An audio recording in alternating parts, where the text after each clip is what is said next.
Всем привет! Вот самые лучшие затворы для гаража от ветра — это вот такие вот ножки, типа костыли. Видите, они на пружинах. Ставите и делаете упор. То есть это лучше, чем затвор, потому что затворы, когда вы ставите, во-первых, нужно долго его делать, дырку надо делать для затвора. Плюс еще, когда ветер колеблется, оно будет расшатывать ОСБ. То есть ОСБ может сломаться. Ну а так, видите,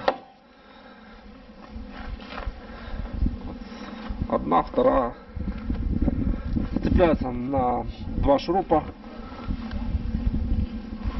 Ничего такого сложного здесь нету. И стоит очень надежно. Плюс еще я рукомойник поставил. Вообще огонь. На этом все. Если видео понравилось, палец вверх. Если видео было неинтересно и не понравилось, дизлайк.